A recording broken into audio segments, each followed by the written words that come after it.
In the cacophony of modern life, where distraction reigns supreme, the most profound act we can undertake is a journey inward, a retreat into the sanctuary of our own minds.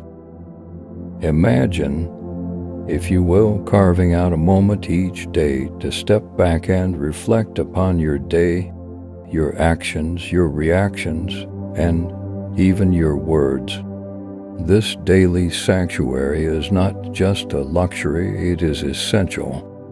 For our actions and behaviors should not be mere reactions to the fleeting emotional storms ignited by the day's events. Whether they bring joy, sorrow, anger, or are spurred by a boss's critique or a friend's praise. Each piece of input seeps into our psyche, influencing our responses and shaping our inner world. When these inputs become constant, they start to mold our very essence and temperament, leading us to mistakenly believe our reactions are simply our innate personalities. But can we truly believe that anyone is born inherently angry, selfish, domineering, or deceitful? I hold the conviction that these negative traits, from the smallest to the most harmful, are not innate but are the result of life's inputs and our reactions to them. Our actions, behaviors, and creations are products of our social environments. Let us travel back to the Middle Ages, a time when the Church in Europe held the reins of power, dictating not only spiritual but also cultural norms. The Church forbade the use of polyphonic chants, allowing only the monophonic Gregorian chants to echo through the halls. But as the rigid restrictions eased, a new era of choral polyphonic Gregorian chants emerged, filling the sacred spaces with harmonious layers of sound. Picture the architectural evolution. Early churches, with their singular, robust columns supporting the entire structure, giving way to later cathedrals, where elegant clusters of columns rose to meet the heavens in breathtaking designs. Could there have been a deliberate coordination between architects and the Church? Did the Church's initial prohibition of choral polyphonic Gregorian chants extend to architectural restrictions, only to allow clustered columns once polyphonic music was embraced? Consider the Baroque era, marked by its intricate, harmonious details in architecture, art, and music. Baroque music, despite its simple melodies, dazzled with ornate, intricate patterns. This period of detailed artistry permeated everything from the grand facades of buildings to the delicate stitches in embroidered clothing. As well, the classic era, characterized by symmetry, modular design in art and architecture, and harmonious musical compositions. Every element of this era spoke of balance and proportion, a reflection of the cultural shift towards harmony and structure. Now, reflect on Beethoven's music, rich with contrasts and dramatic shifts.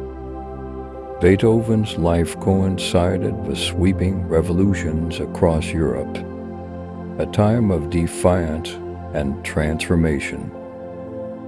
Could these turbulent times have influenced his powerful, contrasting, and emotive compositions, filled with a desire for change and liberation?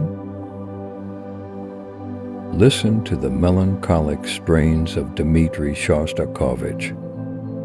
His music, imbued with sorrow, mirrored the devastation and turmoil of the world wars. Every note a reflection of the pain and resilience of those times. In today's age of global connectivity, every design, musical piece, or written work is a reflection of its creator's ideological background. The values, beliefs, and experiences of creators influence their work, whether consciously or subconsciously. For instance, an architect raised in a culture that values sustainability will likely incorporate eco-friendly designs in their buildings, while a musician who has experienced political oppression might express themes of freedom and resistance in their compositions. Ordinary individuals, too, reflect their ideologies through their actions, shaped by personal inputs and experiences. Our daily interactions, from family conversations to social media exposure, continuously mold our perspectives and behaviors. A person raised in a nurturing and supportive environment may develop a compassionate and empathetic outlook, whereas someone exposed to constant criticism might become defensive or self-critical. Human beings cannot fully control the inputs from their surroundings, family, friends, neighbors, societal culture, education. They all shape who we are.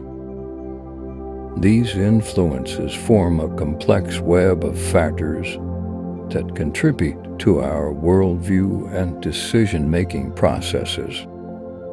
For example, educational background can determine one's approach to problem-solving, while cultural heritage can influence one's attitudes towards community and individualism.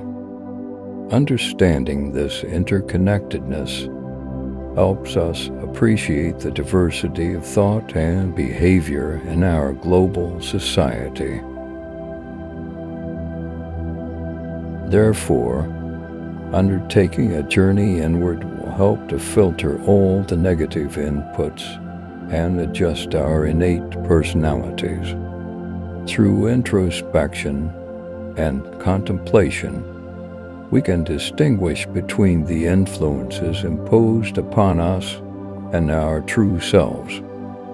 This journey allows us to shed the layers of external conditioning, enabling us to align our actions with our authentic nature.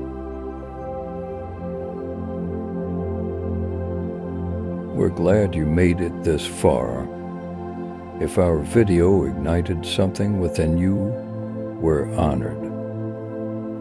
Join our Javan Rusa community to explore more and be part of our journey.